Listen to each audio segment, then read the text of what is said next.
Janeiro. Você acha que você podia falar um pouquinho melhor do seu tema que você estuda? Ele estudou o trecho da Viúva de Naim, no seu mestrado também. Então é importante que nós tenhamos essas pessoas que estudam a Escritura, a Palavra de Deus, para ajudar nós também conhecermos ela, os seus pormenores. É que nós não tenhamos uma fé muito rasa, mas tenhamos uma profundidade da fé à luz do que o texto foi escrito e à luz do que o texto nos indica. Então, Padre Vitor, seja bem-vindo e que possa nos ajudar a reflexão nesses dois encontros no mês da vida. Salve de palmas, Padre Vitor. Boa noite a todos aqui presentes, aqui também aqueles que estão nos acompanhando online. Meu estudo é sobre o texto de São Lucas, o forte meu é Novo Testamento, mas aquele negócio, né? Só fala assim, Padre, eu adoro o Novo Testamento, eu odeio o Antigo. Aí eu falo assim, você não entendeu nada do Novo, porque tudo que está no Novo, antes está no Novo, está uma releitura do Antigo, né? O Novo Testamento é uma releitura do Antigo. O texto daquele texto que vocês conhecem, capítulo 18 de Lucas, o publicano e fariseu no templo.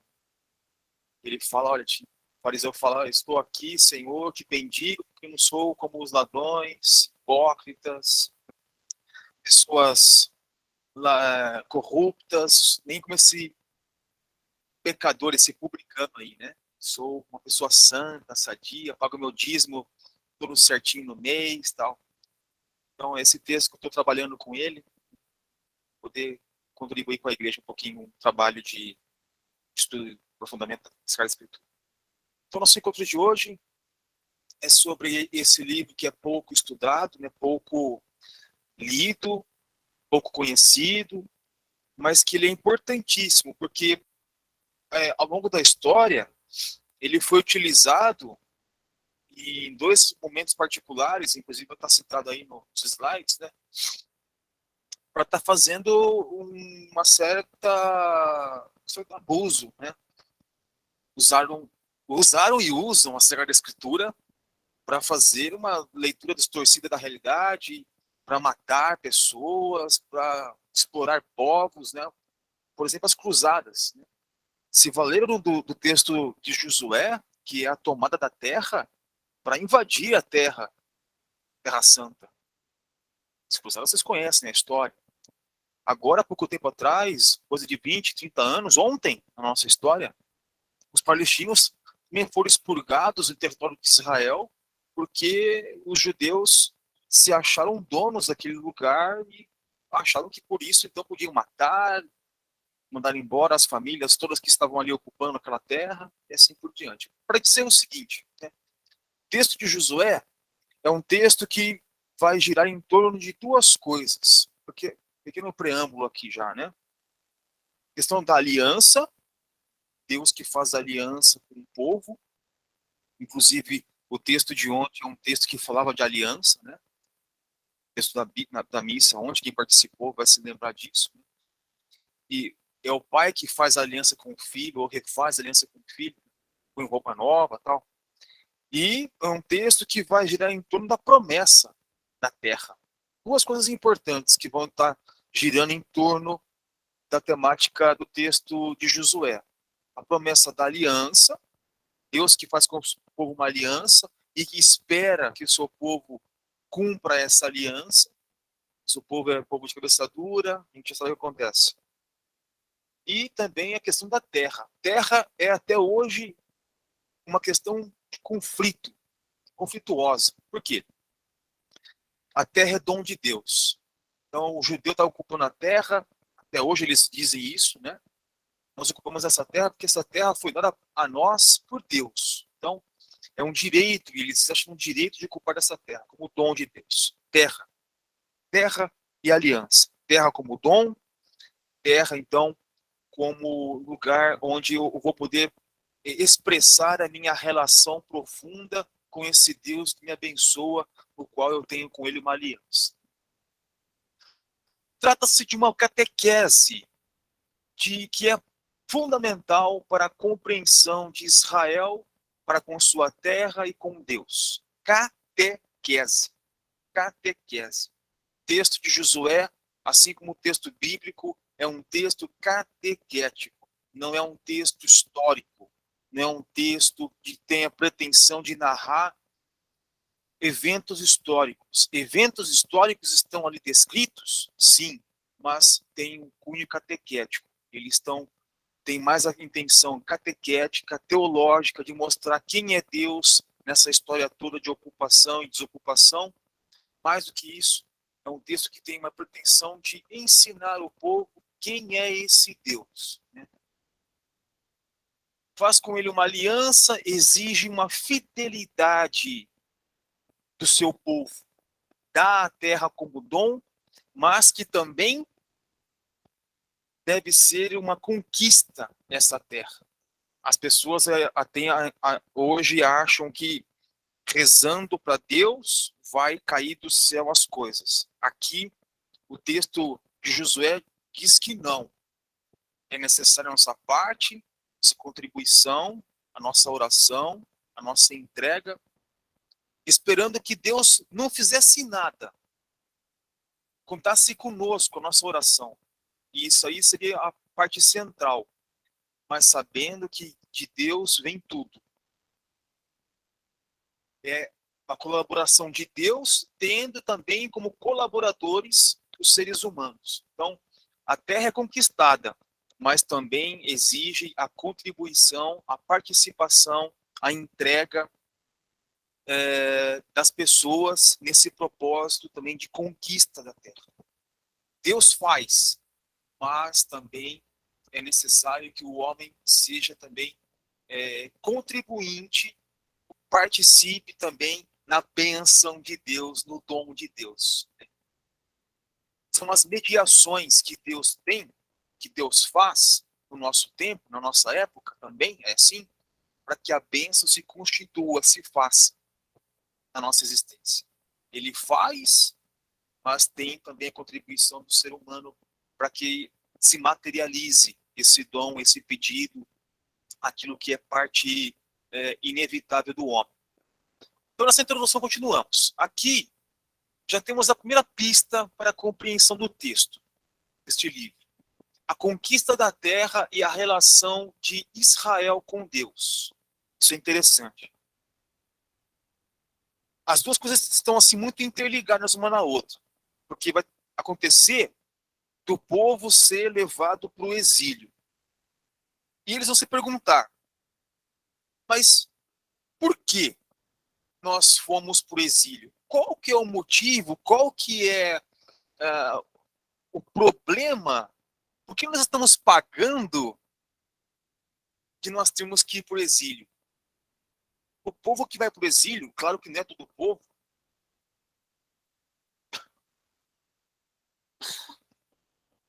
são as mentes pensantes que vão para o exílio. O povo que não tem necessidade, o povo que não tem serventia, vai ficar na terra. São os líderes ou as lideranças, principais lideranças, que serão levadas para o exílio na Babilônia. Nessa relação simbiótica, algumas perguntas se impõem. Israel conquistou ou ocupou a terra de Canaã? Por que a imagem é a de um Deus violento? Por que Deus oferece uma terra que já tinha dono? Qual a relação entre Josué e Moisés? Podemos falar da relação entre Josué e Jesus? Então, são algumas perguntas que, quando a gente vai lendo o texto, e hoje, na semana que vem, também no outro encontro, aqui 15 dias, vamos poder responder essas questões também, ao longo do tempo. Quando a gente vai lendo o texto, vai sendo interrogado também por nós. Uma das coisas importantes não podemos fazer uma leitura fundamentalista do livro de Josué e de todos os livros da Escritura. Todos os livros da Escritura, você não pode pegar o texto bíblico, e nós, católicos, tem um documento chamado de Leitura Bíblica na Igreja, do ano 92. Ali, nesse texto, que foi na época do papado de João Paulo II, se diz claramente que a única leitura que a igreja repele é a leitura fundamentalista. Temos dezenas de leituras bíblicas, tipos de leituras bíblicas. A única que é repelida, que não é aceita pela Igreja Católica, é aquela que lê o texto bíblico de modo literal. Essa é a única. Ah, mas padre, os protestantes fazem essa leitura. Nós não somos protestantes. Nós somos evangélicos. Não somos protestantes. Somos católicos. A leitura bíblica na igreja é feita com o amparo, com o auxílio daqueles que nos antecederam. Desde onde? Desde a era patrística. Desde os primeiros séculos, os padres da igreja nos ajudam a ler o texto bíblico e que veio ao longo do tempo sendo feita essa leitura, essa interpretação bíblica, né? Então, nós somos hoje, isso quem diz é um teólogo, que diz o seguinte: nós somos anões nas costas de gigantes. Somos pequenos, minúsculos, mas que com o auxílio destes que nos antecederam, nós conseguimos enxergar longe aquilo que foi escrito, pensado, estudado ao longo do tempo.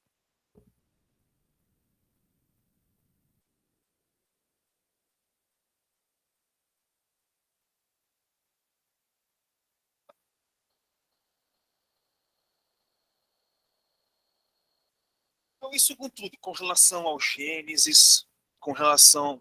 Até eu coloquei ali, né, uma maçã. Onde vocês leem maçã no Gênesis?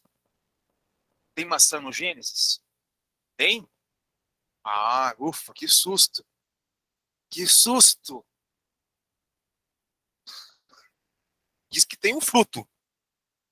Não fala qual é o fruto. Mas é o problema que aconteceu, por quê? Quando traduziram a Bíblia do hebraico para a língua latina, a palavra maçã foi traduzida como malum, e malum no latim é maçã. Então deu margem, um M a mais que colocaram na tradução, em vez de mal, usaram um M a mais, ficou malum, deu a entender que era maçã. Então essa tradução errada lá no passado acabou trazendo decorrências para nós hoje. A outra figura é do Mar Vermelho aberto, né? Qual o significado do Mar Vermelho aberto? A gente tem que estudar o texto bíblico na época. Se for uma outra ocasião, a gente pode estudar, mas o texto bíblico vai mostrar que o mar abre. Qual é o mar que abre? Que tipo de mar que abre? Aí tem que ser um estudo aprofundado, com calma, com elementos. Assim como a Arca de Noé. Tem até o bichinho ali, a Arca de Noé, né? Então, os significados todos estão na Arca de Noé, o pombo que vai, volta com o raminho no bico, simbolizando a comunicação de Deus, né? E assim por diante. Textos bíblicos são textos riquíssimos, densos de conteúdo, de significado, que eu falo o seguinte: a gente tem que fazer o exercício de tirar o óculos. O que é o tirar o óculos de hoje? Tirar a maneira de enxergar o texto bíblico de hoje, nosso mundo de hoje, e tentar colocar o óculos no tempo bíblico. E tentando enxergar com os óculos do tempo bíblico, a gente tem elementos amplos para tentar entender o máximo possível do que se trata aquele texto que foi naquela época redigido, que vai responder nenhuma problemática no seu tempo.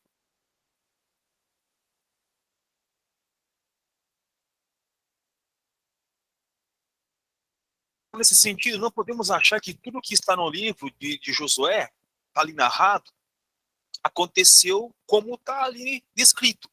E assim, quem conta um conto aumenta ou tira. Eu vou fazer a narração, a narrativa, vou criar minha narrativa de acordo com o interesse do meu grupo.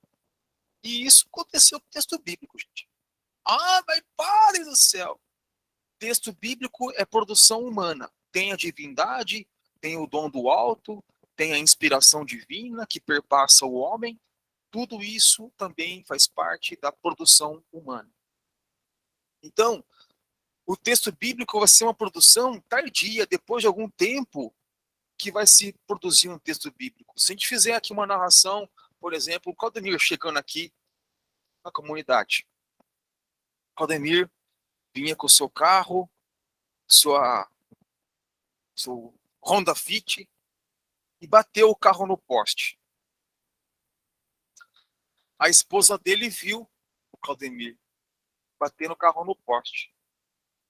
Ai, ela vai fazer um olhar, uma leitura daquele acontecimento. O Claudemir, coitado, está estressado, cheio de problemas, correndo bastante, trabalhando, distraído, bateu o carro no poste. Leitura bíblica, uma leitura que ela fez. O outro vai ver o Claudemir batendo no carro do poste, vai falar: Claudemir, manguaceiro, pingaiada, danada, vi ele lá para pouco no boteco, bebeu todas, pegou o carro, bateu o carro no poste. Segunda versão. Duas versões do mesmo ocorrido. A terceira pessoa viu o mesmo fato. Ah, não, Claudemir, ele tem mania de andar com o celular na mão. Certamente ele está com o celular no carro, se distraiu, bateu o carro no poste. Ó, 3 versões da mesma ocorrência. Certamente isso tudo também perpassa a produção do texto bíblico. E isso não desmerece o texto bíblico. A mão do redator, quando ele vai exercer a sua função de narrar o fato ocorrido, ele vai fazer uma produção para quê? Aquelas gerações posteriores à sua comunidade possam perceber o quanto Deus agiu naquela ocorrência histórica no passado. Isso chama-se inspiração. Deus inspira as pessoas, Deus qualifica pessoas. A ação do alto age nas pessoas. Para quê? Ao longo do tempo, mais e mais pessoas, por meio do texto bíblico, possam chegar àquela mesma experiência que foi feita no passado. Que não vai ser a mesma, mas vai ser, então, por meio dessa ação da palavra de Deus, vai tentar levar as pessoas àquele fato, aquela ocorrência. Claro, é aqui. Então, tudo isso sem desqualificar a ação do homem naquilo que é feito por ele.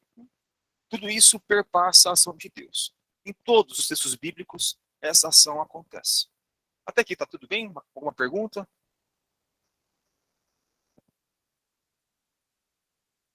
No final, então, a gente deixa aberto para as questões, né? Aí a gente trata, então. Então, o texto bíblico de Josué trata-se de uma narrativa catequética que une o sagrado, a violência e a fé.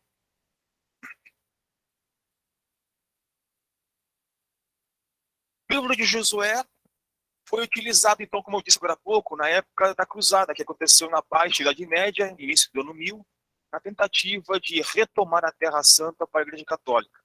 Esse movimento das cruzadas matou muita gente em nome de Deus e no poder da Igreja. Judeus sionitas, no início do século XX, fizeram o mesmo, justificaram o extermínio de não-judeus palestinos por meio do livro de Josué também.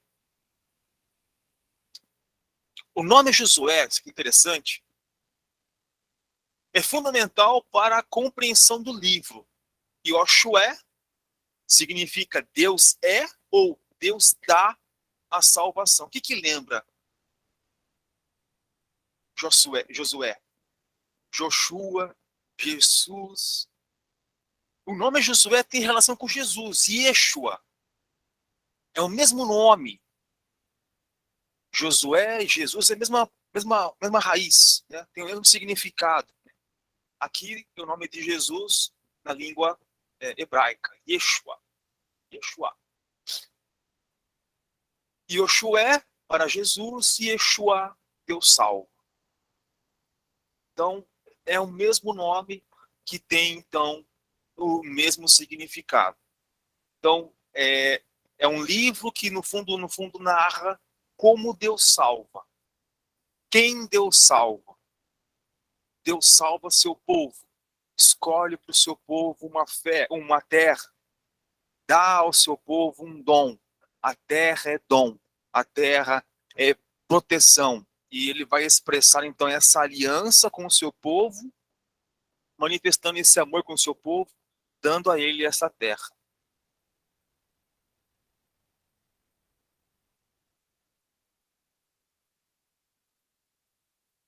Então, passando já para a questão da autoria.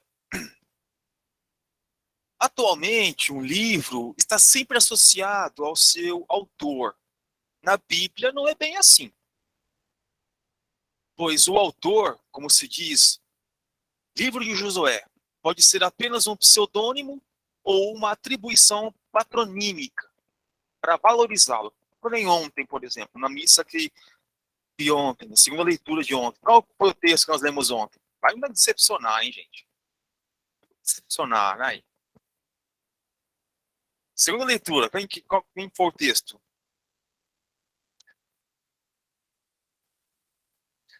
Povo para Santa Catarina. Ah, não me decepciona. Copia. Ontem faz tempo. Foi a carta de São Paulo a Timóteo. De Paulo a Timóteo. Só que assim, os estudiosos hoje já têm claro que não foi São Paulo que escreveu essa carta. Foi algum discípulo de Paulo, da linhagem bem próxima a ele, que escreveu. Né? Chama-se autoria deuteropaulina, né? Segundo Paulo, depois de Paulo. Mas isso não desqualifica e diminui por não ser o próprio autor da carta, teve a pena na mão ali, São Paulo. Alguém que está na linhagem de Paulo, bem próximo a Paulo, que redigiu essa carta. Para quê? Para que a comunidade de Timóteo, ao receber aquela carta, pudesse, então, valorizar aquela carta como se fosse do próprio São Paulo. Por exemplo, eu vou escrever uma carta, muito hoje, vou colocar no meu nome, quero convencer alguém, vou colocar o nome do Monsenhor. Olha o título, Monsenhor Celso. É um Monsenhor protonotário da Santa Sé, o Monsenhor Celso. Quem vai acreditar no padrezinho, Padre Vitor? Poucos anos de padre aí e tal.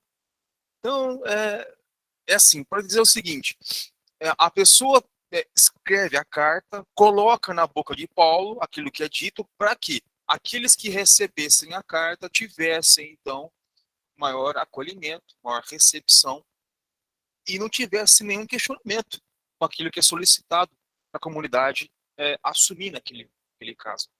Atribuir um salmo ao rei Davi, ou um livro ao rei Salomão, ou ainda que não sejam seus autores, tem como objetivo conferir autoridade e dar importância ao texto. Isso chama-se pseudepígrafe. Alguém que não é o autor, mas que coloca na boca da pessoa, que tem autoridade, que tem crédito na comunidade, para que aquele conteúdo que está sendo ali redigido, narrado, possa ser, então, acolhido por aquela comunidade. Isso é muito, muito, muito comum nos textos bíblicos. Né?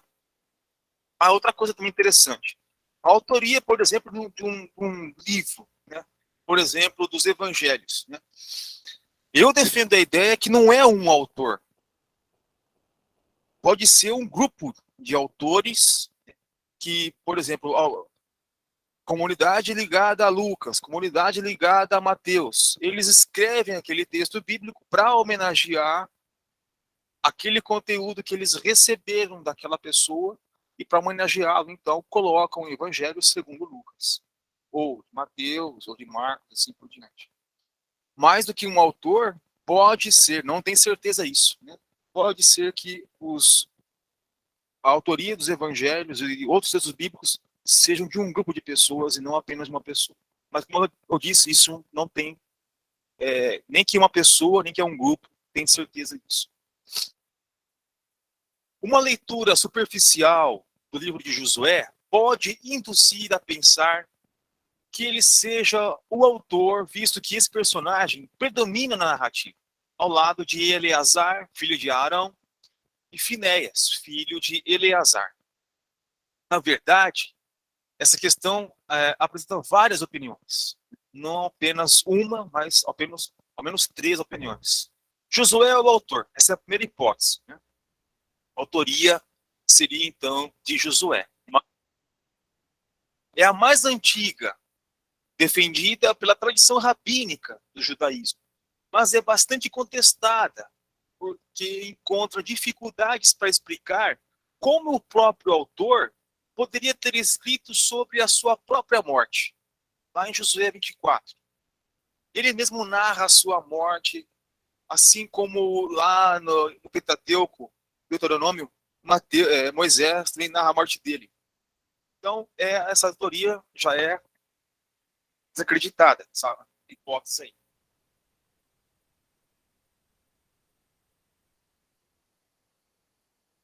Então, pode ser, mas a gente não tem certeza que seja o próprio Josué o autor deste livro.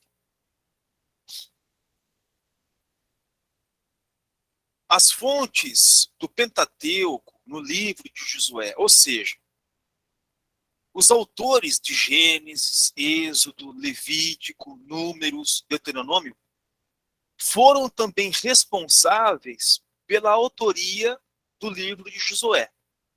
Essa hipótese é defendida por esse alemão, Julius Wellhausen. Ela chama-se hipótese documental. Isso significa, mas então, olha que interessante, mas o Pentateuco não são 5 livros?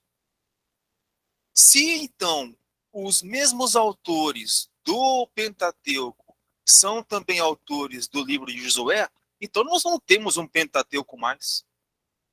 Concorda? Seria então um hexateuco. É isso que ele defende, esse alemão aí. Ele defende que, em vez de pensarmos um texto do Pentateuco, seria então um hexateuco, incluindo o livro de Josué, que está muito ligado, relacionado com a temática própria ali.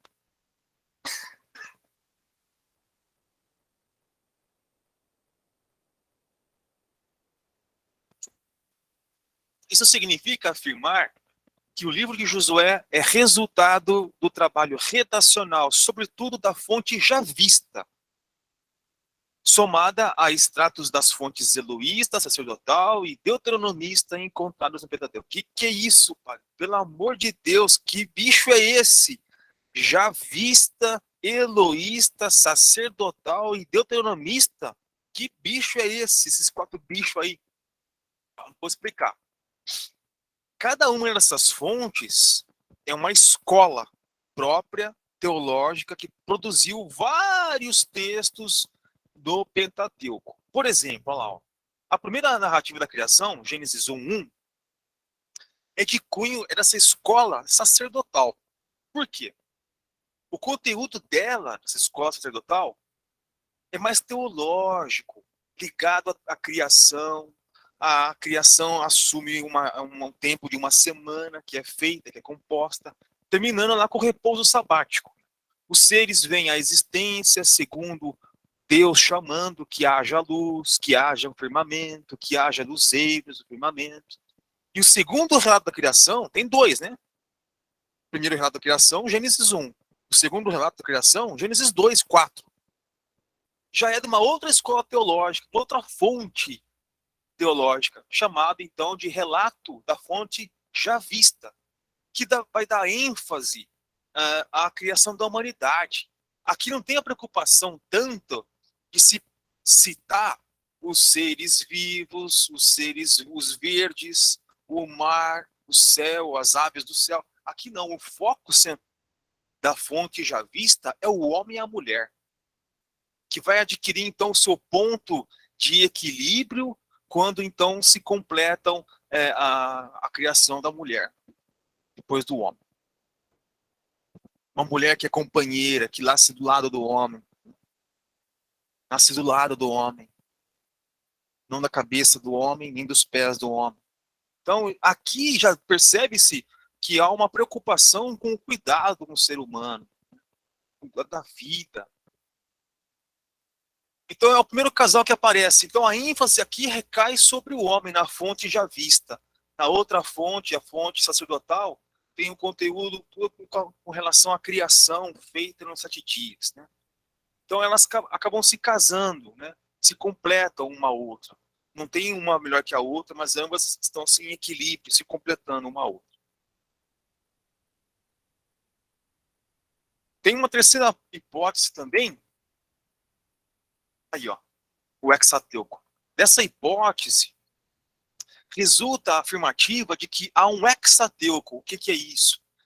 O Pentateuco deixa de ser uma obra completa e independente em 5 livros, sendo o livro de Josué sua continuidade, de modo a formar uma obra em 6 livros.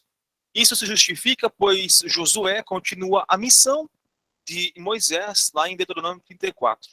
Porém, essa teoria aí, que seria um hexateuco, né, foi refutada por grande parte dos acadêmicos que defendiam o livro de Josué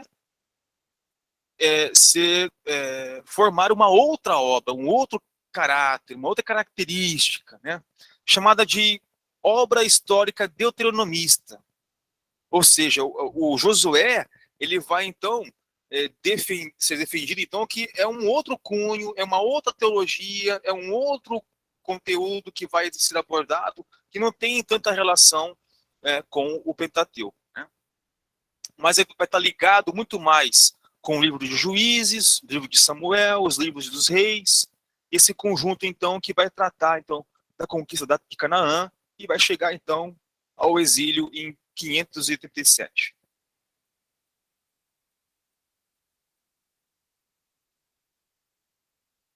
Esse conteúdo vai então ser importante porque esse rapaz aí que vai definir esse conteúdo aí, esse professor aí de Bíblia, né? Martin Noth.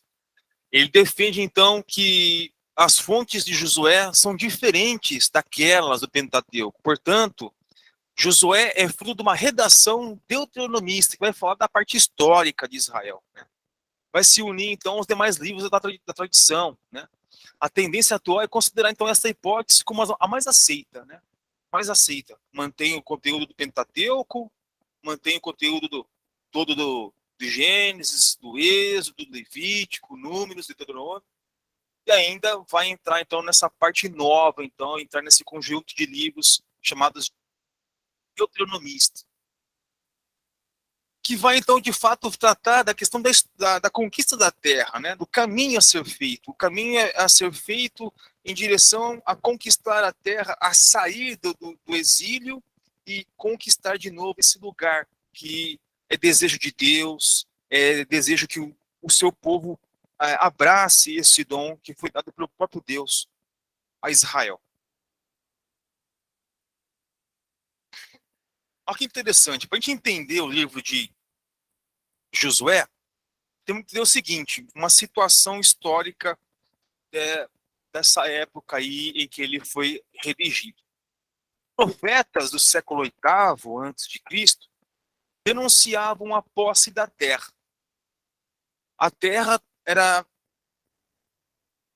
possuída por poucas pessoas, né, eram donas da terra, o que resultou na formação de 2 grupos: os nobres ou os príncipes, os nobres da terra, e os pobres da terra. O rei Josias, lá em 622, vai fazer uma reforma. Vai reformar a religião toda, o governo dele vai ser um governo bem visto pelo povo, né? E vai tentar, então, reverter essa situação por meio da sua reforma, chamada de reforma deuteronomista, né? Nessa época, então, é compilado, inclusive, o texto do livro Deuteronômio. Mas ele não consegue êxito.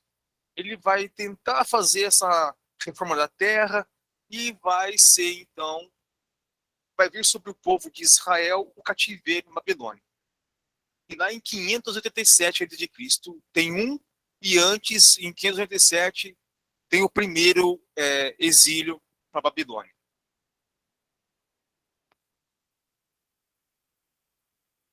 O povo, então, vai ser levado para o exílio, vai ser exilado por esse rei aí chamado de Nabucodonosor. Povo não, as lideranças. Quem vai pensar? Quem poderia criar uma ebulição no meio do povo? Mais ou menos aí, se muito, né, 15 mil pessoas. Eu acho esse número exagerado. Se for um terço disso aí para ir para o exílio, acho que foi muito. E lá, então, ficam 50 anos, até 536 antes de Cristo. Foram ao exílio os proprietários da terra, os nobres de Canaã, lideranças do povo. A parte pobre fica onde? Fica na terra. Por que eu vou levar embora? Deixa aqui. Esses aí que vão ficar na terra vão trabalhar a terra. São os povos da terra. Ou seja, o livro de Josué é uma tentativa de explicação da ida ao exílio a partir da apostasia. O que é isso? É a partir da gente rejeitar a aliança com Deus. O livro de Josué tenta explicar, então, por que nós fomos exilados. O que nós fizemos para ser castigados por Deus. Então, a partir do quê? A partir desse afastamento do povo, das lideranças do Senhor Deus. É uma tentativa de explicar o povo exilado que não foi obediente à aliança, não foi obediente àquele pacto que Deus faz com eles, e vai ser então levado para o exílio na Babilônia. Duas épocas, né? 10 anos antes, 10 anos depois. Então, como é que se estrutura esse livro de Josué? Qual que é a maneira como ele está estruturado? Né? Uma das possibilidades da gente estar lendo o livro de Josué. Uma primeira possibilidade é essa forma que está aqui descrita aí. Ó. Introdução, tem um discurso inicial de Deus a Josué, tem uma primeira parte, vai do capítulo 1, versículo 10, depois da introdução, até 12, 24, que fala da chegada em Canaã e também da conquista da terra prometida. Essa é a primeira parte. A segunda parte, que seria ali a parte central do texto bíblico, a repartição das terras entre as tribos e as cidades dos refugiados. Ali está esse núcleo central do texto bíblico. E a conclusão, esse vai de 13 a 21, e a parte final, aí, a conclusão, são 3 capítulos, 22, 23 e 24. Né? A renovação da aliança em Siquém, o discurso final e a morte de Josué. Javé é o Deus da aliança e que esse pacto não pode ser quebrado jamais por Israel. Uma outra possibilidade também de se fazer a leitura do texto de Josué é dessa forma aí. Considerá-lo uma estrutura concêntrica, como se fosse um sanduíche. Eu pensar um pão aqui, e no centro o recheio, a carne, né? Então, é a maneira como os livros bíblicos seguem estruturados, mantendo essa tradição narrativa, né, judaica. Então ele começa com uma introdução como se fosse uma cebola. No final se repete como se fosse um espelho, né, aquilo que foi tratado na introdução. A conclusão reflete um pouquinho a introdução. E o capítulo 1 ao 12º trata da conquista da terra, o discurso de despedida, essa primeira parte do sanduíche. O centro, o núcleo do texto bíblico, a parte densa, vai então tratar da defesa e a repartição da terra. E a segunda parte, a parte que fecha o sanduíche, a segunda parte do pão, o discurso de despedida de Josué, seria então essa maneira também de entender o texto bíblico de Josué como a partir da estrutura rabínica.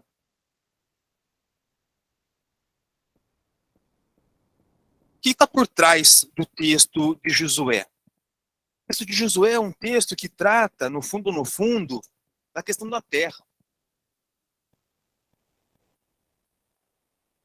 Deus é fiel à sua promessa de Deus é que seu povo vai ter uma terra, vai ter um território, vai ter chão para morar.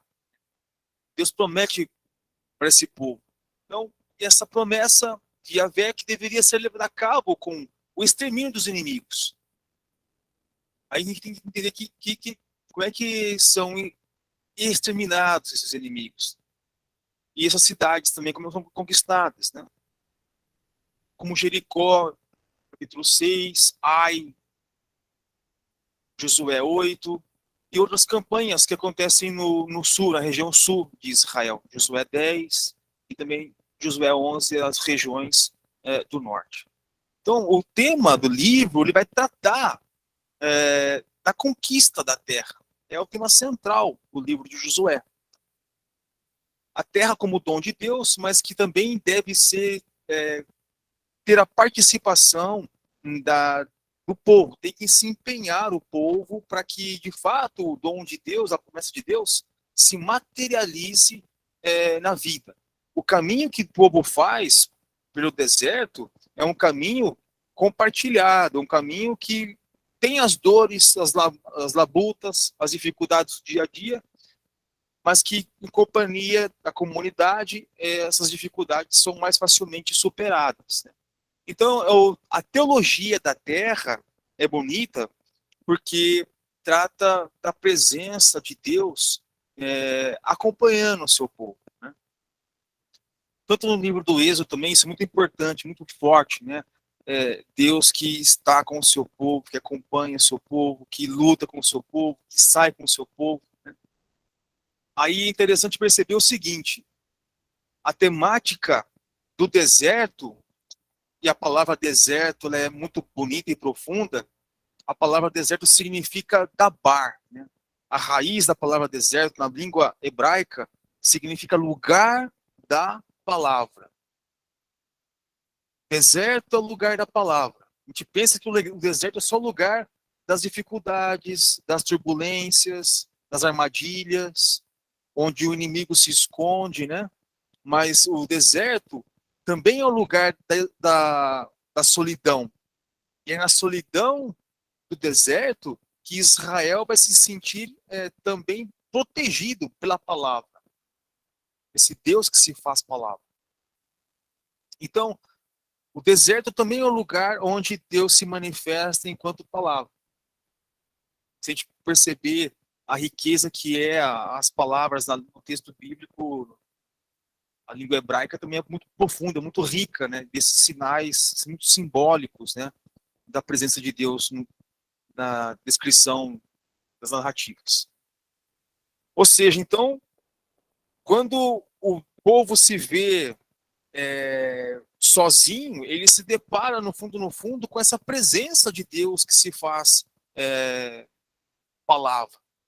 Por exemplo, na saída do povo exilado, vindo do exílio, saindo do êxodo, o texto fala que ora a nuvem ia à frente, ora a nuvem ia atrás, guiando o povo em direção à terra prometida, né?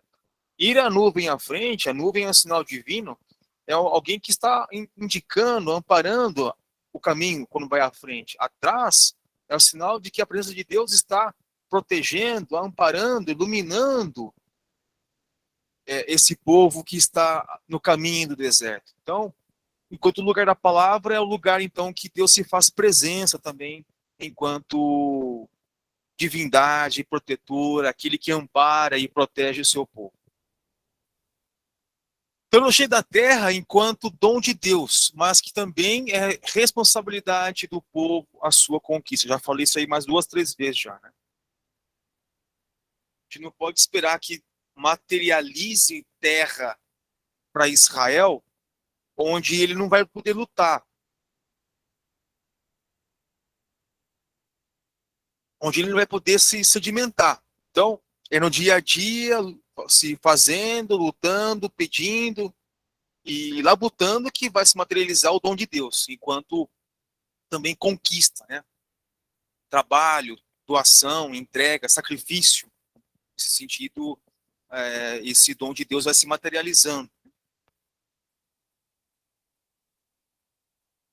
E depois do exílio, Babilônia acontece uma guerra ideológica. Aquele povo que foi lá para o exílio, os nobres que foram para o exílio, eles eram os donos da terra. Mas a terra ficou com o povo da terra, os pobres. Produziram a terra, labutaram a terra. Eles se sentiram donos da terra, porque por 50 anos ficaram longe da terra, os seus donos, os nobres, né?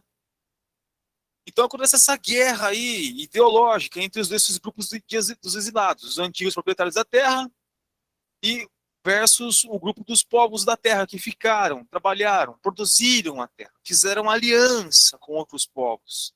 E isso vai ser uma dificuldade. Por quê?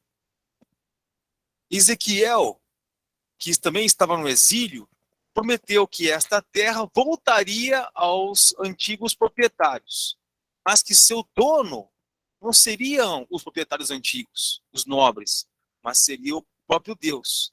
Esdras e Neemias, na volta do exílio, fazem a purificação da raça a partir da lei. Aí vai acontecer uma dificuldade nesse momento aí, nesse tempo. Por quê? O povo que estava na terra foi um momento difícil. Quem havia se casado com uma mulher estrangeira foi obrigado a abandonar a mulher estrangeira. Seria como se o israelita estivesse fazendo uma outra aliança com o povo estrangeiro. Gente, uma coisa. Eu tenho minha terra. Eu vou procurar colocar quem para habitar minha terra? Quem é do meu povo? Quem é da minha linhagem? Quem é da minha origem? Isso aqui tudo tem no fundo, um interesse que não vai um povo estrangeiro, uma nação estrangeira, alguém que é do outro lugar, ocupar o meu espaço. Será que está claro? Quando eu peço, eu abro mão, olha, alguém está ocupando comigo o meu pedaço de terra, é comigo o dono da minha terra. Estou dizendo assim, o estrangeiro pode também ocupar meu espaço, minha terra. Isso para o israelita é uma coisa abominável, porque a terra que é dom de Deus está sendo ocupada por outrem. E isso também foi um problema na época de Jesus, com o Império Romano. Se a terra também é dom de Deus, alguém no Império Romano está ocupando o meu território, está explorando o meu povo, está tirando daqui da minha terra os meus bens, levando para onde? Para longe, para Roma, para me dominar. Então, na época do Império Romano, 45%, 42% era tirado como impostos do povo para manter o Império Romano funcionando, em pé, fazendo as atividades todas por onde ele chegava, dominava. Então, assim, não é apenas um olhar de abominação com relação a infligir uma norma divina. Olha, o povo do meu sangue está se casando com outra pessoa, de outra religião, de uma outra estirpe, e fazendo com ele outra aliança. Não, a preocupação primeira é com a terra. Não posso deixar alguém vir para cá e dominar aquilo que é meu. Dom de Deus que Deus me conferiu.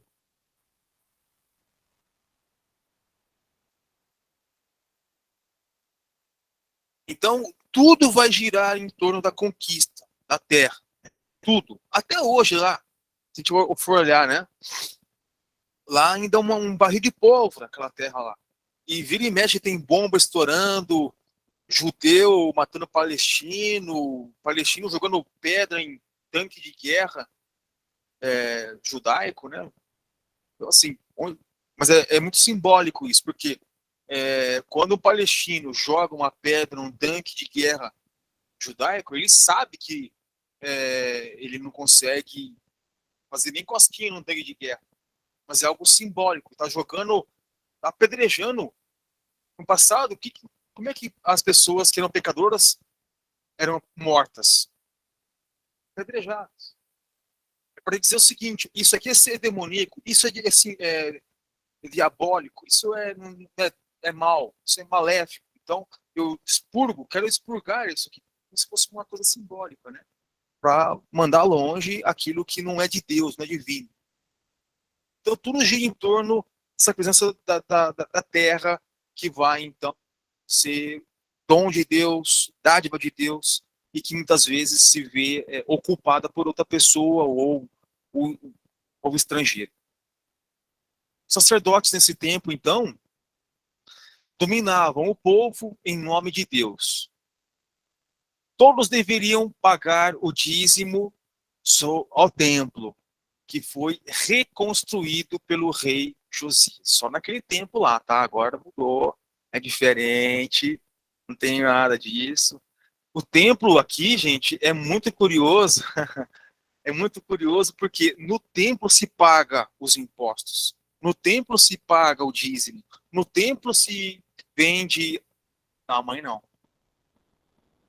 É um lugar central, como se fosse uma banca. Se eu quisesse ir ao templo fazer um sacrifício, eu não posso pegar meu bichinho que eu criei lá em casa, lá com todo o sacrifício, criei, dei o pastinho bom para ele, passava a mão todo dia, você vai ser imolado, né? Não, esse bicho meu é impuro. Onde que eu vou poder oferecer um sacrifício? Comprar uma peça, um bichinho, um cordeiro, um bezerro, para fazer o correto sacrifício? Só no templo. É o templo que chancela as oferendas, as ofertas, para serem feitas e reconhecidas. Quem era o dono dos bichinhos?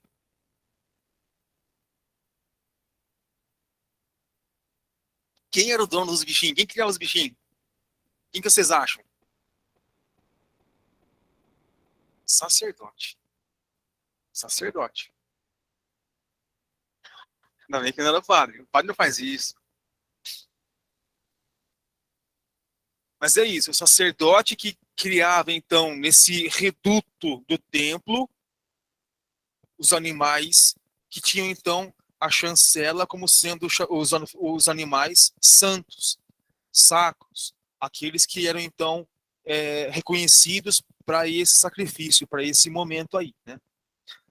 Grande parte da indústria do couro começava a se cultivar aqui, dentro do templo, né?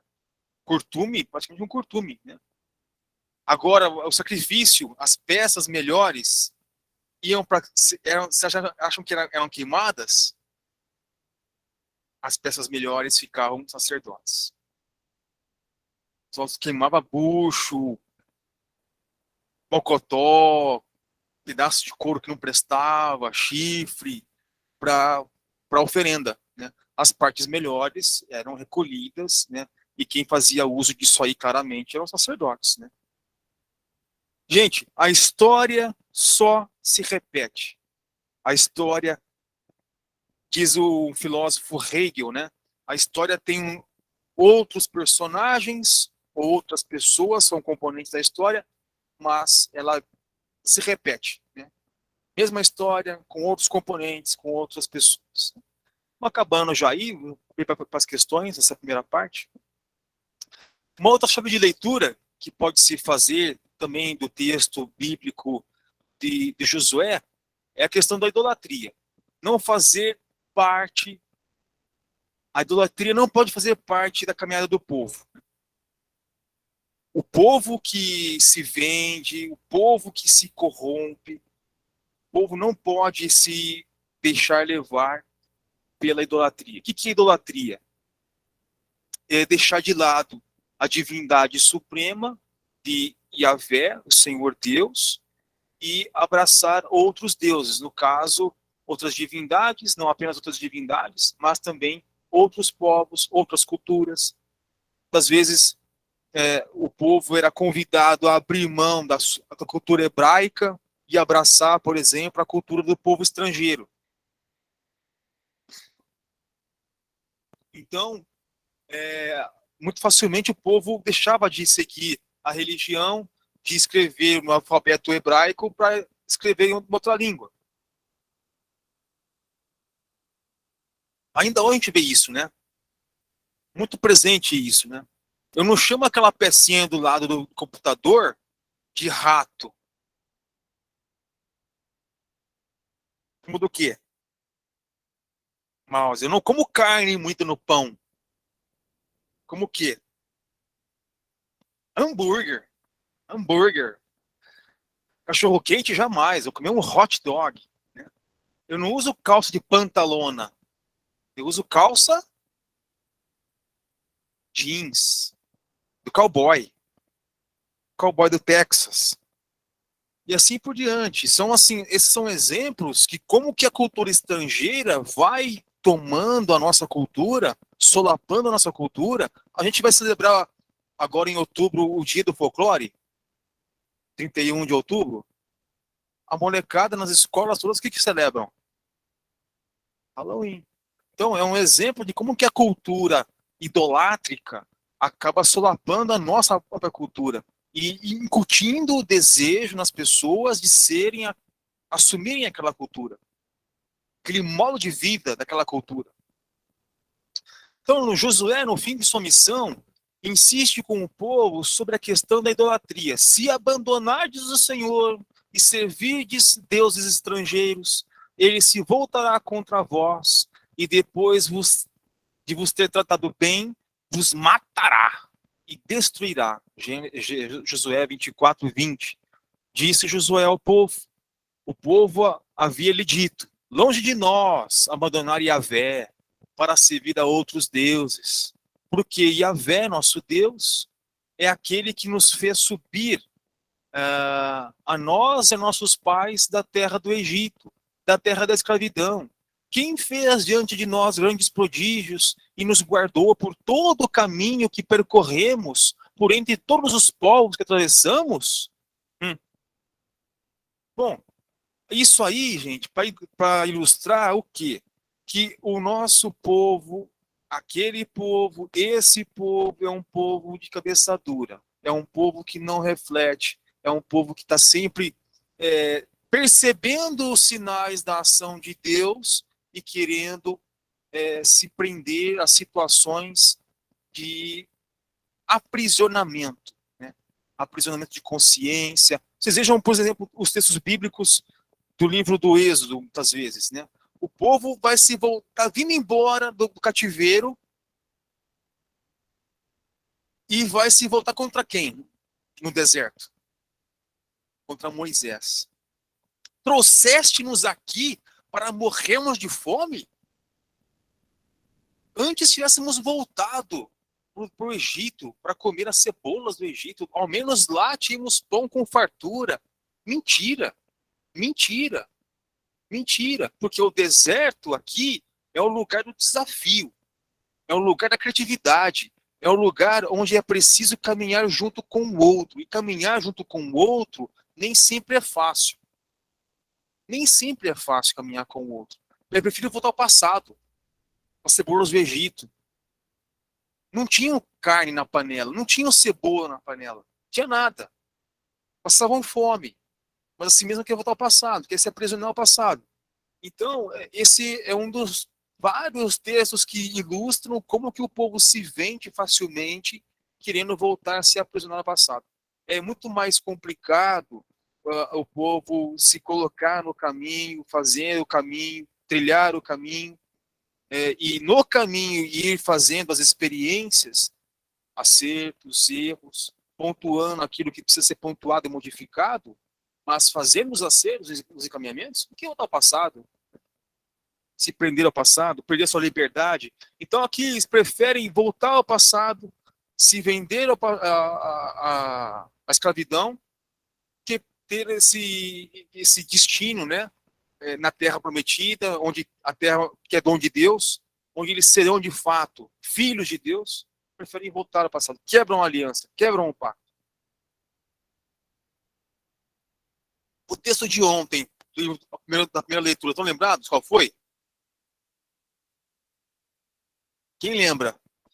O que o pessoal faz no meio do caminho, no deserto? Já esqueceram? Ave Maria. O bezerro de ouro.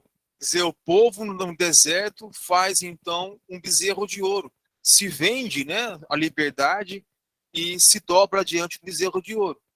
Quais são os bezerros de ouro nossos hoje? Qual seria a nossa idolatria hoje? Será que Deus ainda é um Deus violento? Deus propõe a violência, né? Esse é o último slide, podemos bater um papo já lançando algumas perguntas para vocês, né? Qual que é o sentido, né, desse caminhar em comunidade, caminhar, fazer a experiência em comunidade? O Papa tem proposto essa palavra, né, sinodalidade, né, fazer o caminho juntos, percorrer um caminho juntos, né? E esse caminho juntos, ele propõe o Papa, tem que ser feito com humildade, tem que ser feito fazendo passos, avançando, progredindo, né? Ainda que a questão da idolatria apareça explicitamente apenas no final de Josué 24, é fundamental na composição do pensamento religioso que articula a redação definitiva do livro de Josué. O motivo dessa visão é a observância da Torá, como atesta a abertura do livro, referindo-se a Josué. Não te apartes dela, de quem? Da lei, nem para a direita, nem para a esquerda, para que triunfes em todas as tuas realizações.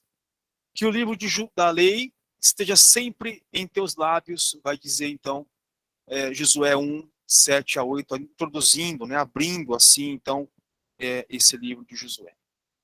Então são assim algumas provocações que o livro de Josué nos faz, né, com relação à nossa terra. Qual é a terra nossa hoje? Onde nós pisamos? Qual é o dom que nós temos, né? Como quem que nós caminhamos, fazemos caminhada enquanto comunidade, enquanto igreja, enquanto realidade eclesial. Né? Qual provocação esse tempo de violência hoje faz conosco, né? Essa interrogação, faz conosco uma interrogação, né? Um Deus que se faz, diz que vai exterminar o seu povo, algo assim. Então são umas provocações que fiz aí, levantei algumas provocações, alguns encadeamentos. Deixo aberto para as questões, se caso tiver, tanto daqueles que nos acompanham pelo Google Meet, aqueles também que quiserem aqui colocar alguma coisa. Ou se não ficou claro algum assunto, também posso estar voltando e trazendo de volta.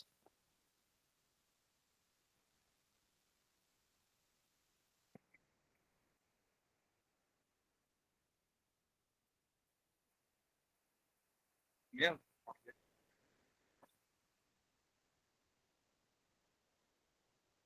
Então, a figura do sacerdote é aquilo que eu falei agora há pouco no tempo, né? É alguém que vai tentar apaziguar essa situação que vivia, os conflitos daqueles que foram levados para o exílio, os nobres, porque eles eram os donos da terra. E aqueles que ficaram na terra, os povos da terra, né? São assim chamados, né? Vão trabalhar a terra, vão produzir, mas também tem esse dado aí deles fazerem aliança com outras nações estrangeiras. Aliança aqui, inclusive, com relação às questões familiares. Então, o sacerdote tem um papel principal, chave nesse sentido, de tentar fazer com que os ânimos sejam apaziguados, se retome de novo uma vida ordeira, né? Na tentativa de até justificar, né, por meio dos profetas, aí como falei ali em Ezequiel, que Deus é o dono da terra, não tem mais dono da terra. Quem ficou na terra não é dono da terra mais. O verdadeiro dono é Deus, que me deu, que nos deu a terra. Nesse sentido, todos perdem, entre aspas, a posse da terra, para que pudesse, de fato, depois ser aqueles que foram levados do exílio pudessem retomar, de fato, as suas terras, as propriedades. Nesse sentido, o papel social é importantíssimo. Alguém que vai tentar apaziguar ali, lidar com esses conflitos que existiam entre aqueles que foram e aqueles que ficaram.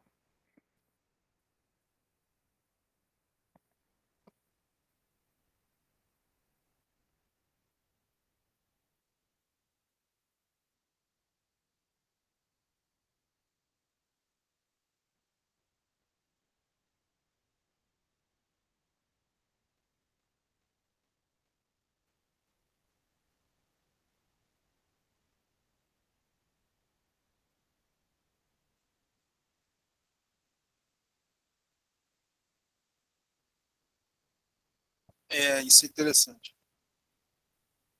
Eu não tratei muito disso aí, porque, assim, às vezes eu falar, não, esse não é o autor. Ah, aconteceu tal coisa. E mexeram assim, assim, assado no texto bíblico. Se eu falar disso, o pessoal se, escan se escandaliza.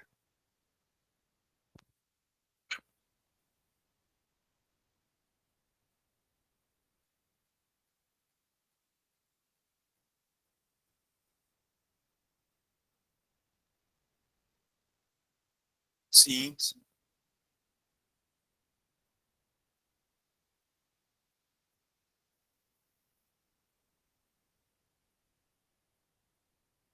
É diferente o sacerdócio do tempo bíblico, né, do Antigo Testamento, do nosso sacerdócio de hoje, né? E tem nada a ver uma coisa com a outra. Mas, como eu falei agora há pouco, a história se repete, né? E pode acontecer, o texto bíblico é sempre a versão final do vencedor. Quer dizer, não vai entrar aqui a versão do povo da terra, que ficou na terra, que ficou labutando a terra, produzindo a terra. É sempre a versão de quem chegou depois, teve condições financeiras de produzir um rolo bíblico, que é caríssimo, um pergaminho, produzir um texto bíblico para ficar registrada a sua versão da história, que nem sempre é a versão mais fiel do acontecimento. Tudo bem? E aí, só para concluir, tem essa questão assim, o tempo de aqui nessa versão aí da obra histórica deuteronomista, Josué e outros textos, tinham uma corte, na corte dos sacerdotes, tinham escribas que eram pagos pelo rei para que pudesse fazer a versão que fosse interessante ao rei. Por isso que tem várias fontes aqui, aquelas quatro lá, aqueles quatro bichos lá, deuteronomista, sacerdotal, javista, uma fonte, podemos pegar isso numa outra época, um outro dia, uma fonte é patrocinada pelo rei, outra fonte é a fonte do povo. Aí você vai ver, por exemplo, no livro dos reis, uma versão do fato, mesmo fato acontecido, aquele mesmo fato descrito depois pela versão outra do povo. Fala que a casa real é uma casa gigantesca que tem 50 quartos, 40 banheiros, tal. E há um confronto depois com uma outra fonte bíblica dizendo não, é muito maior do que isso o quarto do o palácio real. A Arca da Aliança está jogada no templo, para dizer a fonte do povo, já vista. Mas o quarto do rei é um quarto que tem fio de ouro, cama com abanador e tudo mais. Então, assim, há um confronto interessante quando a gente fala assim, mas por que eu tenho que saber essas quatro fontes aí? Porque são as quatro fontes que vão focar, vão chocar fatos bíblicos que estão ali descritos, que vão dizer, de fato, quais são as versões que correspondem ou são mais fiéis à realidade. Sem contar as redações, né, acréscimos posteriores, que inclusive vai ter aqui no texto bíblico também. Isso vai ter no Novo Testamento, nas cartas paulinas e tudo mais. Pode.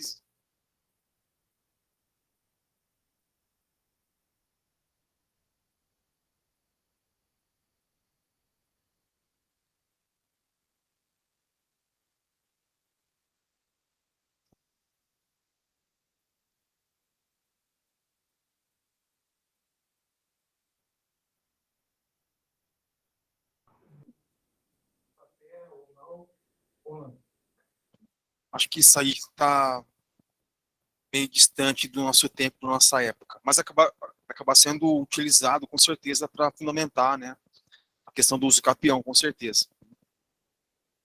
Com relação à primeira questão, de fato, eles vão voltar para suas terras, né, mas com todo o esforço depois de convencimento, dizer para o povo simples, olha, a terra não é tua, você ficou na terra, mas a terra não é sua, a terra é do outro, a terra não é sua, a terra é de Deus.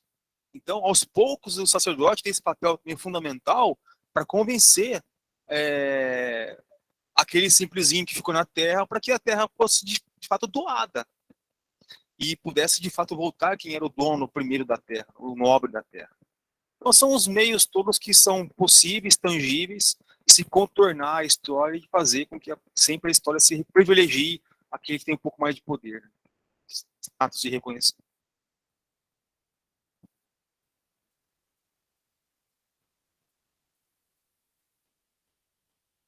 Sim, sim, sim.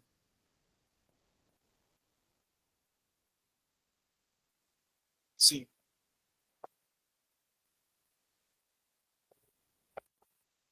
Porque o sacerdote, ele tinha direito, no caso, de que ele ficava com a melhor parte, porque ele era, como se diz, o principal na questão aí. Mais alguém quer fazer uma pergunta? Mais alguém quer colocar mais alguma questão? Não, eu falo no microfone, o pessoal da internet vem poder ouvir só questão. Saindo um pouco fora dessa matéria, eu queria perguntar sobre o caso dos indígenas. Eu acho que é mais ou menos sobre a terra, que muitos querem pegar, tomar conta da terra, mais ou menos o que eu entendi. Uma coisa, a história se repete. A história se repete com novos personagens, o enredo é o mesmo. Mesma coisa, mineração. Por que tem que tirar o indígena do lugar dele para explorar a terra? Ele não tem necessidade de explorar a terra. Ele vê aquilo ali, um minério, como algo que é da terra. E o indígena, se a gente estudar um pouquinho, ele não se vê separado como nós da natureza. Ele se vê integrado na natureza. Então, por que você vai tirar da terra aquilo que é dele mesmo e do ambiente, né? Então, é uma simbiose, uma integração, uma cultura que é diferente da gente, né? Tem que explorar, tem que tirar, vamos fazer, acabar com tudo. Né? É bem isso que você colocou, né? Agora, com relação a essa questão, é um maldito. Eu me acho melhor, eu tenho direitos melhores, mais que vocês. Sim. Responsabilidade não. E me achar melhor que o outro, e achar tem. Sim, eu me acho melhor, tenho direitos, tenho deveres, mas assim, tenho mais privilégio que vocês, pés rapados, por isso eu fico com a parte melhor do boi. Pego a picanha, pego o lombo, pego o costelão, pego a parte nobre, o filé mignon. Para vocês eu deixo o bucho, deixo o mocotó, deixo o chifre. É uma questão assim que perpassa no fundo, a questão da hierarquia, né? E na Bíblia, na Bíblia, chifre na Bíblia é poder. Só na Bíblia. 7 cabeças, 10 chifres. Lembra lá? No Apocalipse, né? 7 cabeças, 10 chifres. Quer fazer aqui? Eu queria só pegar uma chave de leitura aí, que eu acho que para a gente é importante, porque a gente tem 2 paróquias aqui. Claro que tem outras pessoas de outros participando. Mas a Guadalupe e a Santa Catarina, que estão no processo de mudança, querendo ou não, né? Aqui a gente está com 2 padres novos, lá o senhor chegando. Então, e o livro de Josué mostra, pelo que eu entendi, e aí eu quero que você explique melhor sobre isso, mostra um povo que vai se afastando de Deus no processo. Vai pecando, mas se afastando. E esse afastamento faz com que esse povo perca a sua identidade.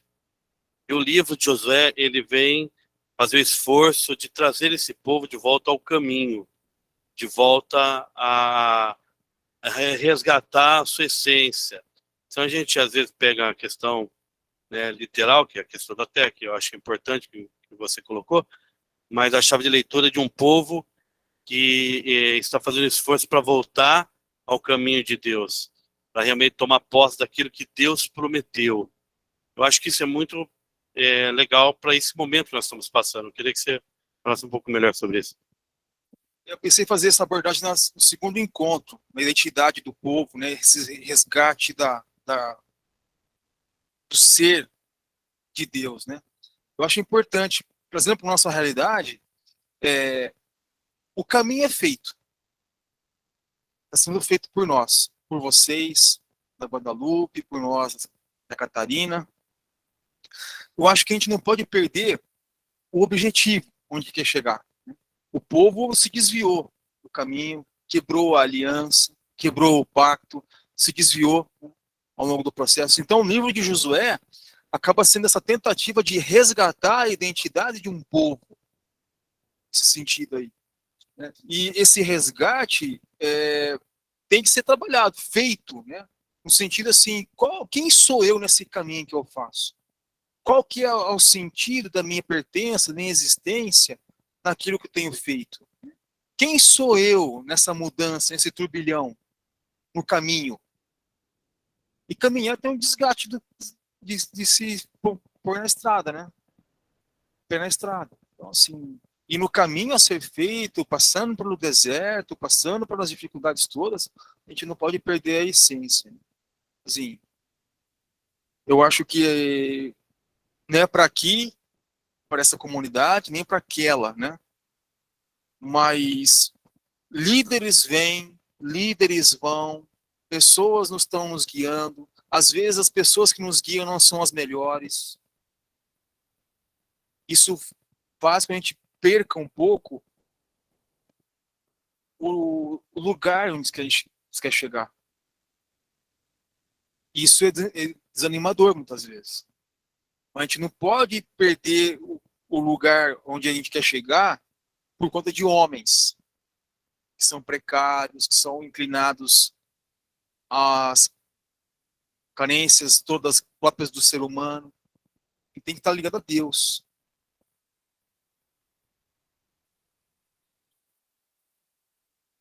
Acho que é um pouco isso. Queria falar mais coisa, mas vamos por aqui hoje. Acho assim que quando a gente... O texto de ontem, eu falei um pouco na nossa comunidade sobre isso, né? O filho pródigo de ontem do Evangelho, ele nos questiona duas coisas. Quem sou eu? Sou o filho mais novo que está chegando agora na comunidade. Eu sou o filho mais novo, né? Chegando na comunidade, né? Mas não porque eu fui me perder no caminho, não, viu? Não fui lá, mas as biritas lá. Ou sou o filho mais velho? Porque o filho mais novo, ele está voltando para casa depois que passar fome, necessidade. Ele não volta para casa porque se converteu. Ele se volta porque sentiu fome. Ou eu estou a vida inteira dentro de casa como filho mais velho e nunca tive uma relação, uma identidade, como ele colocou, de pertencimento a Deus. Quem sou eu nessa história toda? O filho mais velho revela alguém: estou há tanto tempo contigo, jamais desobedecer qualquer ordem tua. Todo final de semana fui à missa, paguei certinho o dízimo, nunca desviei para um lado e para o outro, mas nunca fez o bem para as pessoas. Ele foi filho, ou melhor, ele nunca se sentiu filho. Ele se sentiu o quê? Servo. Ele tinha uma relação servil com o pai, não de filiação. O outro está chegando e o pai vai ao encontro dele, tenta refazer a aliança, regenerar, né? Gerar de novo. Como se pusesse no útero, o pai pusesse ele no útero dele e regenerasse, gerasse de novo. Então, eu acho que essa identidade que tanto Josué como o filho pródigo de ontem remete a nós. Quem sou eu nessa história? Quem sou eu nessa caminhada? Qual é a minha identidade? Né? Sou filho? Que filho sou eu? Porque a gente acaba correndo o risco de se extraviar. Se extraviar por situações, se extraviar como sacerdotes aí, que não ter a finalidade da carne não era aquela, né, para minha casa, né, para o meu churrasco, a finalidade daquilo ali é para Deus. Ah, vai atacar fogo, não tem problema. É o melhor para Deus. acabamos fazendo, muitas vezes, aquilo que não é o correto. Isso também é corrupção. Não sei se respondi, Claudemir, ou não. Ajudou, atrapalhou. Quem mais? Vamos lá. A Dirce está perguntando. Fala aqui no microfone. A Dir está perguntando qual seria o nosso maior bezerro de ouro hoje e o perigo. O Tiago falou que foi uma boa apresentação. O texto fala muito em povo de Deus. Existia povo não de Deus. As nações estrangeiras não eram consideradas de Deus. As nações estrangeiras, não, o povo estrangeiro não é de Deus. Quem é de Deus é o israelita, né? Esse é o filho amado de Deus, né? E o bezerro de ouro, acho que é muito fácil, né? Quem são os nossos bezerros de ouro hoje? Não tem apenas. Pode.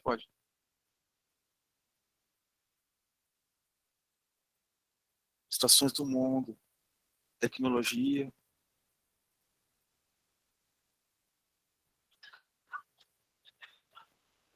O cara que é corintiano, né? Aham. Sim, sim, sim. É, sim, sim. E às vezes a gente faz uma pessoa, um bezerro de ouro também, né? A gente corre o risco de fazer uma pessoa, uma conta bancária, o meu carro, um bezerro de ouro, né? Então, eu acho que é um pouco isso. Né? Tem um bezerro, mas tem vários bezerros. Que a gente derrete bens, derrete nosso ouro, aquilo que é mais caro nosso, e transformamos em bezerros. Né? Pessoas, projetos. Hoje em dia, muitas vezes, a nossa ideologia obtusa, fechada, retrógrada, política, pode também ser uma violência, um bezerro de ouro. Que não é um bezerro, né, objetivo, né? É um bezerro imaginário, a ideologia, seja ela de esquerda e de direita. Né? Mas o bezerro de ouro, acho que passa um pouco por isso. Acho que é a questão. Nosso celular, né? Toda hora você está no celular, no carro, dirigindo, você está no celular. Impressionante. Oi? Sim. Não existe diálogo. As pessoas estão todas elas conectadas, né? Você fala com alguém lá no Japão, em Portugal, mas não fala com o vizinho da frente da sua casa. Ou com o parente, isso. Então, eu acho que os bezerros de ouro hoje, nesse tempo que a gente vive, principalmente, eu acho que entra na questão da diferença ideológica. Tá muito agressivo o negócio hoje. Gente matando o outro. Que falar, exato. Você vê que não pode falar nada. Eu tenho gravado as minhas homilias. Ontem no São Bento, eles viram, gravei minha homilia. 20 e poucos minutos de homilia. Tá bom. Junto com o texto bíblico também, né? O texto é grande, né? O texto era grande. Mas assim, qual que é o meu objetivo? Se alguém falar assim, não, você falou sobre política na sua homilia, me mostra. Tá aqui. Se eu faço uma abordagem, é a partir do texto bíblico, não distorcendo o texto bíblico para fazer o que eu quero, para o que eu quero. Exato. Agora, eu partindo do texto bíblico, eu posso fazer uma abordagem trazendo alguns elementos que são da nossa época. Não o contrário. Né? Ah, tal coisa, assim, assim, assado. Eu acho que isso aqui é o complicado. Eu acho que a ideologia hoje se torna um grande bezerrão de ouro. Que muitas vezes tem mais valor, inclusive, que objetos materiais, que mexe com o orgulho, mexe com a questão da pessoa, o ego. O ego. Exato. Fica longe da caridade. Mais alguém? A Valdirene Santos falou como é difícil hoje uma comunidade unida em Cristo, pois há muitas divergências, muitos não aceitam os trabalhos dentro da comunidade. Teve também a Maria, ela falou como explicar e trazer o livro para nós nos dias de hoje. E a Kátia falou também que o bezerro de ouro para ela é a inveja das pessoas. Eu acho que assim, cada texto, cada situação, cada perícope, a gente fala, cada trecho bíblico é uma perícope, é um texto que a gente pode fazer uma leitura, interpretar o texto bíblico. Eu acho que o texto bíblico é uma oportunidade, dependendo da história, do enredo, da ligação que ele tem ali dentro do texto, a gente pode fazer uma abordagem e trazer para uma situação de nossa época, né? Então não tem como pegar o texto, por exemplo, a tomada de Jericó, por exemplo. O que significa Jericó? Que dizem os especialistas que é a cidade mais velha do mundo. O que significa quebrar as muralhas de Jericó? É o padre pegar o Santíssimo, gente, e fazer isso aqui? Uma pancada no muro de tijolos? Pelo amor de Deus! Isso aí é um absurdo com o texto bíblico. Né? Pegar o Santíssimo, o ostensório, e só chutar a parede. Barreiras são as barreiras que nós quebramos na nossa Jericó. É a nossa Jericó que tem que ser quebrada. Tem que ser as muralhas ao nosso redor, naquilo que a gente vivencia no nosso dia a dia, tem que ser quebrado. Nosso orgulho, nossa arrogância, a prepotência de alguém que transforma a comunidade no seu feudo, sou dono da comunidade, sou dono da comunidade. São esses tipos de muralhas que têm que ser também quebrados. São essas Jericós. Uma possibilidade de interpretação atualizada do texto de Jericó. Agora, pegar o Santíssimo, dar uma pesada no muro e quebrar, eu acho um absurdo. Desculpa, mas respeito quem faz esse tipo de cerco de Jericó, mas é distorcer o texto bíblico, transformando ele, dizendo algo que jamais foi intenção do autor sagrado fazer. Microfone, padre, para o pessoal da internet poder ouvir também sua pergunta. É interessante essa questão, você coloca a questão do cerco de Jericó, e essa semana nós tivemos uma reunião pastoral, uma renovação carismática da nossa arquidiocese, e foi muito bem pontuado isso, que o movimento não promove essa ação. Eles quiseram frisar que isso não é uma promoção feita da renovação carismática da nossa igreja. E eu achei interessante que foi, porque nós fizemos umas perguntas do sacerdote. E foi instrumentalizado, falaram abertamente, por sacerdotes, um outro fim. Então, eu achei interessante as questões feitas, e até nós temos na vida pastoral, acho que alguns artigos de colegas seus colocam essa questão bíblica, que é para que não se vire um modismo, não se vire uma... Essa era uma outra pergunta que eu queria fazer. Já deixo aqui. Uma instrumentalização e uma manipulação da palavra de Deus. E nós sacerdotes corremos o risco de transformar a Eucaristia naquilo que Jesus não pediu. E sair da centralidade da palavra e da mesa. Né, dos convites. Era só isso que eu queria aproveitar o gancho, porque eu achei que foi bem interessante pra gente. Acho que esse respeito, né? O povo da Santa Catarina vai perceber, né? O respeito que eu tenho pela palavra de Deus, né? Eu não entro numa comunidade para rezar uma missa dominical sem antes ter passado ao menos 5, 6 horas com o texto bíblico. Na semana, preparando, pesquisando, lendo, indo na língua original, vendo o que se fala na língua original, aquele texto. Então, a minha preocupação com quem vai nas minhas missas, isso não quer dizer que eu sou melhor que ninguém, tá? Quero deixar assim, ele está fazendo isso porque você acha melhor que os outros. Não. Eu tenho uma preocupação que as pessoas que vêm à minha missa saiam com algum conteúdo, saiam preenchidas com alguma coisa. Voltem para casa levando alguma coisa que dê para elas durante a semana algum sustento na palavra partilhada, no pão doado, no pão partilhado, né? E eu fico preocupado quando eu vejo alguns colegas que não têm uma preocupação com preparação, com capacitação, com pesquisa, tentando trazer o texto para a nossa época, fazendo uma abordagem mais em si da nossa história, né? eu fico um pouco chateado quando eu vejo assim colegas que não têm essa preocupação, né? Quer dizer, a, a, a, a palavra de Deus na Eucaristia tem o mesmo assento, o mesmo peso que a Eucaristia, que o pão partilhado. São duas mesas que se fundem numa única na Eucaristia. Então, o mesmo valor, o mesmo Cristo que está na Eucaristia, na consagração, no sacramento do pão, também está no pão partilhado, enquanto palavra de Deus. Acho que é um pouco isso. E a gente tem que ter esse respeito, né? De não distorcer, de não desqualificar o texto bíblico. Você queria fazer uma pergunta lá atrás? Não? Tem mais alguma pergunta aí? Não? Sim.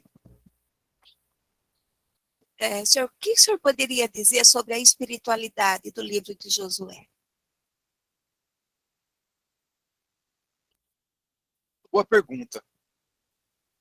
Eu acho assim que a gente, muitas vezes, na nossa época, nós somos ocidentais, a gente tem a dificuldade, achamos que tem que separar as coisas. Então, a gente separar, agora eu vou alimentar minha espiritualidade, vou lá na comunidade. Ou vou fechar no meu quarto e ficar lá quietinho, rezando um texto bíblico. Aqui, Josué, não.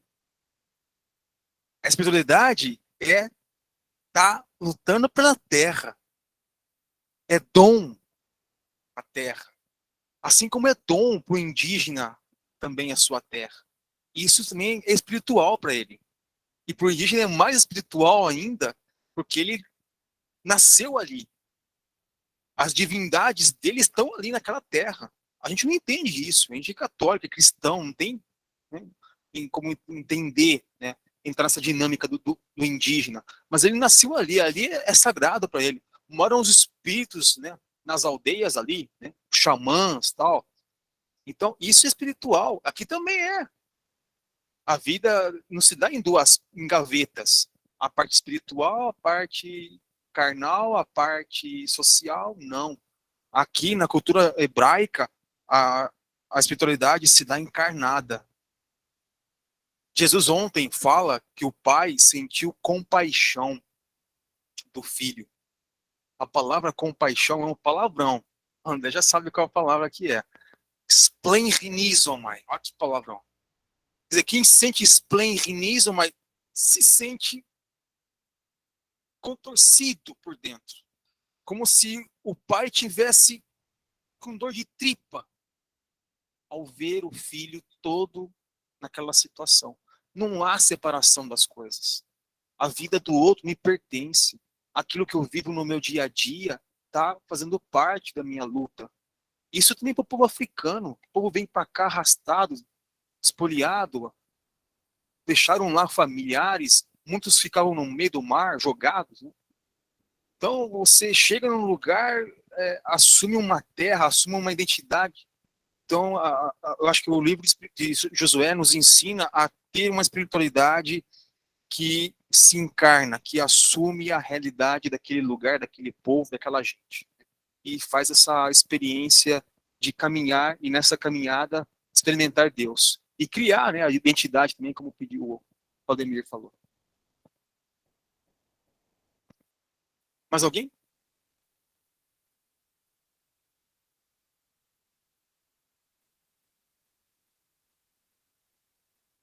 Sobre o Pentateuco e o Hexateuco, com essa história toda, tem ligação ou não? Olha, gente, tem tanta teoria disso aí. Tem, Pentateuco, que é o que mais se aceita hoje. Então, respondendo, não. O conjunto dos 5 livros está fechado, ele pertenceria para nossa compreensão de hoje. Outro conjunto de livros, né? Entra Josué, livro dos reis, livro dos juízes, livro do Josué, entra na parte dos livros históricos. Primeiro e segundo reis, primeiro e segundo Samuel, são esses livros aí, considerados livros históricos, né? Vai entrar nessa parte aí, não entra no Pentateuco, não. Então, para completar essa história aí, tem outro que vai falar que tem um Eneateuco. Eneateuco vai entrar esses livros históricos aí que eu falei agora, junto com Josué, e o Pentateuco. Então, são 9 livros que compõem, então, o Pentateuco. Não tem mais Pentateuco, seriam Eneateuco, 9 livros que vão entrar, então, nesse conjunto aí. Então, são várias teorias. Tem muito gente louca que estuda a Bíblia, tá? Gente louca que estuda a Bíblia. Gente doida, maluca que estuda a Bíblia. Demora 5 anos para fazer o doutorado, 6 anos. Né? Então, assim, mas assim, o que prevalece hoje é a teoria do Pentateuco, os 5 livros fechados e o Josué entra no outro grupo de livros. Tudo bem? Então tá bom, acho que nesse primeiro encontro então ficamos por aqui. Se caso tiver algum aviso para o Padre André passar, dá. Aí nos encontramos daqui 15 dias para a segunda parte aí.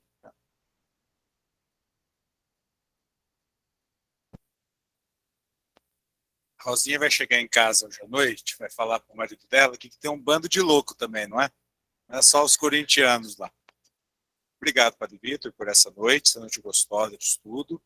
O Sr. Celso presidiu a Eucaristia agora, que é um costume aqui na comunidade do dia 12, mas ele falou que quer estar presente no dia 26, né? Nosso encontro, dia 26.